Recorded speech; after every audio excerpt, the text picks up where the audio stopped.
Hello everyone, my name is Steve Jobs, and today I want to recommend some old Hollywood movies to you. I am an old Hollywood fanatic. It started when I took an old Hollywood cinema class in high school, and I just fell in love with classic films, and I just think they are so amazing. You learn so much about film technique and how it grew over time and how it developed over time. I just have such an appreciation for old movies, so I always post about that on my Instagram and on my Twitter, which has led a lot of people to ask, do I have any old Hollywood movie recommendations? And the answer is, of course I do. So I'm going to be splitting this video up in two parts because I have a lot of movies to recommend and I don't want to put into one video. It'll be too long, so I'm going to split it up.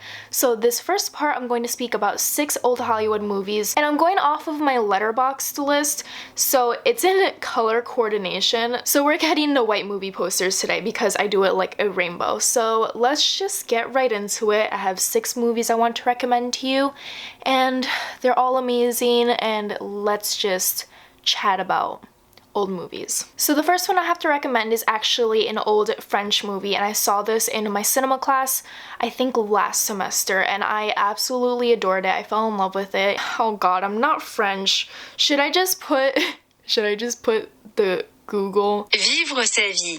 Okay, that's the movie. Here's the poster. I'm just so cultured. I don't want to butcher the accent, so that's the movie. This movie is really interesting because it's split up into 12 parts. So it's a 12-part movie, and it's like 12 different scenes that follow this girl in France, and she is living a very mundane life and she wants to become a movie star. And along the way, she gets into some really risky situations. And I'm just gonna read you the sentence that summarizes it on Letterboxd, and it says, 12 episodic tales in the life of a Parisian woman and her slow descent into prostitution.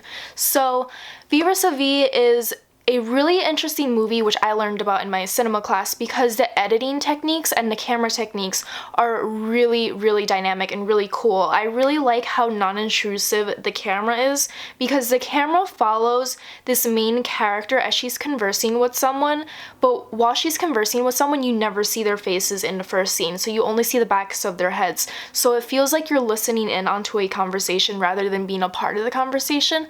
And another really cool technique that the director does is while they're speaking to each other, the camera will pan between the two people. Instead of cutting, the camera just slowly goes back and forth between two people, which is just a really interesting way of following a conversation in film. And another part that I really enjoyed was the editing techniques because some of the editing is so gruff and really, it just packs a punch in a way that I can't describe.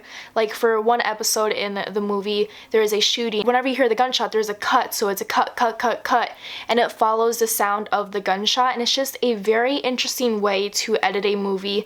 I feel like if you know a lot about editing and film technique, you would really enjoy this film, and it's just so sad. So the next movie that I have to recommend is How to Steal a Million. This stars Audrey Hepburn and Peter O'Toole. So this is basically a story about Nicole, and her dad is an art forger. So her father is getting into some sticky situations, so Audrey Hepburn has to go into a museum and try and steal a statue from the museum in order to replace it with her father's statue, in order to make it seem like he's actually a real art dealer rather than an art forger. And what I really enjoy about this movie is how quirky and clumsy and weird Audrey Hepburn is. She's just such a wonderful actress. I feel like she could play any single role perfectly, and you just feel like that's like the role she was made for. And for this one, she's just so weird, and she gets into these like really clumsy situations with her co-star, and their chemistry is amazing. She always has really good chemistry with her co-stars. And while this isn't my favorite Audrey Hepburn movie, it's still one that I would definitely watch if someone were to say, oh, let's watch an Audrey Hepburn movie, because like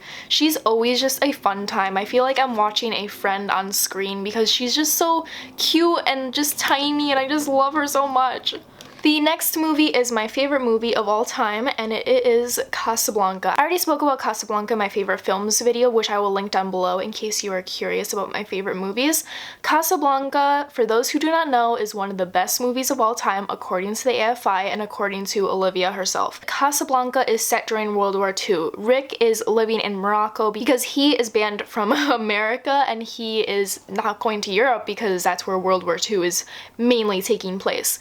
So he's he's living in Morocco, he owns a bar, and he also has like a hidden gambling ring in the back of his bar. One day, he's just sitting around, enjoying his bar, enjoying his company, and he sees his old flame Ilsa, and Ilsa was a woman that he fell in love with in Paris, and she has a husband now, and she is trying to escape Europe to go to America, but the only way to do that is to get a passport or a ticket to leave Morocco, and they can't do that with the help of Rick because he is connected all around Morocco. And that basically sets up Casablanca. Casablanca is one of the most iconic movies ever. It's beautifully filmed, the acting is wonderful. It stars Humphrey Bogart and Ingrid Bergman, and they just are wonderful together, and I love Humphrey Bogart so much. He's one of my favorite old Hollywood actors. He's the best actor of all time, according to the AFI and Olivia Paez. There's something about Casablanca. I remember seeing it in class, in my cinema class, and I just like fell in love with it. There's just something about the movie, there's something about the way the dialogue is written and the way it's shot where you just kind of like fall in love with the story while you're seeing Rick in his past and like him living in Casablanca. It's just so beautiful, and it has the most iconic lines like, "We'll always have Paris," and "Here's looking at you, kid." I just love Casablanca. If you're looking for old movies to watch, you have to watch Casablanca. It's a classic. It's one of the best movies of all time. If you want to start with old Hollywood, start with Casablanca. The next movie is another Humphrey Bogart movie, and it is Havin' to Have Not. And this is based off of an Ernest Hemingway book, which I have not read and I have no plans to read, but Humphrey Bogart's in it, Lauren Bacall's in it. This is the first movie they've done together, and you quite literally watch them fall in love on screen. It is the best thing in the entire world. I'm always going to use the pitches that Letterboxd does because it does the pitches so much better than I do. So it says, a boat skipper gets mixed up with the underground French resistance operatives during World War II. This movie, I'll admit, is one of Humphrey Bogart's a little bit slower movies. It's not as engaging and dynamic as Casablanca, but it's still beautiful to watch because it's Lauren Bacall and Humphrey Bogart's first movie together, and I love them so much. Just their chemistry is so wonderful together. This is also the first time you see Lauren Bacall on screen. She is super young. She's trying to make a name for herself, and she comes up with the iconic look that is in almost all of her photos, where it's kind of like she looks to the side and looks at the camera, and she always does that, and that becomes her signature thing that she does in movies, and she's just amazing. I already spoke about how much I love Lauren Bacall, but like seeing this movie for the first time was awe-inspiring, and I loved it. It's not my favorite old Hollywood movie, but I feel like if you love Humphrey Bogart, if you want to see a Lauren Bacall movie, you have to see To Have and To Have Not, because their dialogue together, their chemistry, their dynamic, they're wonderful. I love them together. I hope they're having a great time wherever they are. The next movie is a movie I feel like everyone's seen, and it is The Wizard of Oz. The Wizard of Oz actually really scared me when I was little because the Wicked Witch of the West was like creepy to me, and I was just afraid of her. But now I highly recommend it because I feel like if you love old Hollywood and you haven't seen The Wizard of Oz, what are you doing with life? Do I have to tell you the plot of The Wizard of Oz? I feel like everyone knows the plot of The Wizard of Oz, but in case you do not know, The Wizard of Oz is about a girl named Dorothy. She is living in Kansas on a farm when a tornado hits, and she ends up in Oz, I think. I think that's like the overall name of the world. And she ends up in Munchkin Land, and her house, which got twirled up by this tornado, ended up landing on the Wicked Witch of the East. So the Wicked Witch of the East is finally dead. Everyone's celebrating in Munchkin Land, and she just wants to get back home. So Glinda, the Good Witch, decides to help Dorothy. She says you have to follow the yellow brick road to go to Oz in order to go back home. But before that happens, the Wicked Witch of the West shows up, and she's like, "You killed my sister. What happened to her beautiful red shoes?"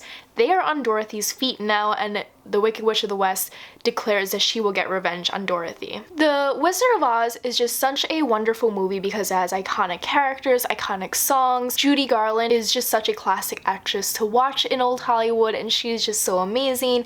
And also reading the IMDb facts about this movie is a trip. All the characters like the Tin Man, the Lion, and the Scarecrow had to put on so much makeup, and they had so many issues with that. and there were just so many issues with the movie itself and the production of it. It's just very interesting to read up on, and I highly recommend that you do that while you're watching the movie because you can learn so much drama about that movie. So the last movie that I have for this part is Gentlemen Prefer Blondes, and I just recently watched this and I thought it was a really fun time. So Gentlemen Prefer Blondes is following Marilyn Monroe, who's Lorelai, and Jane Russell, who is Dorothy. Marilyn Monroe is engaged to this really nerdy but really rich guy, and his father is very suspicious of Lorelai, Marilyn Monroe, and he thinks that she's just marrying him for the money, which she is. And he decides to hire a private detective to follow Marilyn Monroe and Jane Russell on this cruise that they go on before she gets married in order to see if Marilyn Monroe is really in it for the love or for the money for this engagement. While they are on the cruise, they get into a bunch of shenanigans. So much happens. There's jewel thieves, there's singing. There's a lot of singing in this movie. I didn't realize there was a lot of singing, but if you want to see Marilyn Monroe sing in her like really like sultry like classic way that she does, definitely watch this. She's really funny in this movie. I feel like this really shows off the fact that they made her into a dumb blonde in Hollywood when she actually was very intelligent, and it's just a very fun movie. There's a lot of iconic musical numbers in this movie, and it was just very well made. I had a lot of fun with this one. While I don't really enjoy Marilyn Monroe's acting that much, I do enjoy this movie. So yes, Gentlemen Prefer Blondes. Really funny, really quirky, really weird. Those are the first 6 movies that I have to recommend to you for you to watch if you are into old Hollywood movies, or if you are wondering what are some old Hollywood movies that I really enjoy. Some I enjoy more than others, but other ones are still cute and quirky and just like very interesting to watch. So I will be sure to recommend more old Hollywood movies to you all eventually because I have so many and I'm still watching so many, so this list is ever growing, so I'll always be adding more to this list. But these are the first 6 movies that I have to recommend, and let me see if I actually did 6. 1, 2, 3, 4, 5, 6. Yes, I recommended 6 because last time I did a book video and I recommended the wrong amount of books, and I just am bad at counting. Anyway, these are the first 6 movies that I have to recommend if you're looking for old Hollywood movies. I always recommend reading up on the movies' IMDb facts because you can learn so much more about the actors and the production and the movie itself, and it makes you appreciate the movie even more because like not everyone can take a cinema class, but like IMDb teaches you a lot about old Hollywood and just movies in general. Let me know if you've seen any of these movies, if you love any of these. If you have any old Hollywood recommendations, please put them down below because I love old Hollywood movies. So thank you so much for watching. Be sure to like and subscribe. Be sure to hit the bell icon if you want to be notified every time I post a video. I post a video once a week, so you're not going to be bombarded by notifications, but in case you want to keep up with this channel, I would love that. And if you liked this video, be sure to share it as well. Share it with friends who are into old Hollywood, etc., because the way to help content creators grow is by sharing their stuff, liking their stuff, and engaging with it. So thank you so much for all your support along the way, and I hope you have a great day. Bye!